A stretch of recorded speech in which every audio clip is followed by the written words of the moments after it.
اپنے مخالف کو، گالی دینے والے کو، زندگی کے کسی کونے میں برا کہنے والے کو معاف کرنا بڑا مشکل کام ہے۔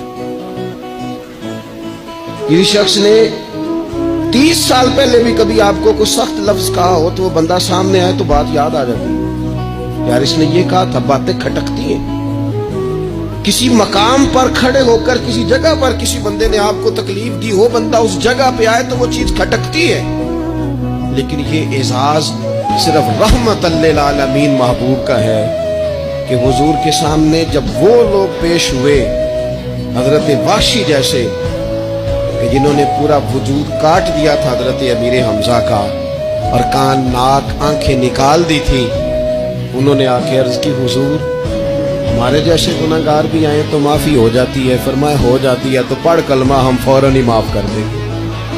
اور جو فتح مکہ کے موقع پر نبی پاک علیہ الصلوۃ والسلام نے فرمایا ہے نا، فتح مکہ کے موقع پر، وہ تو بات ہی بڑی انوکھی ہے۔ انہوں نے کہا تھا آپ ہم سے کیا سلوک کرنے والے ہیں؟ تو فرمایا سلوک کیا کرنا ہے؟ جو پیچھے ہو چکا ہے نا اس کا ذکر بھی نہیں کرنا، کتاب کے پچھلے صفحے پلٹنے ہی نہیں، یاد ماضی یہ عنوان چھیڑنا ہی نہیں، جو ہو گیا سو ہو گیا۔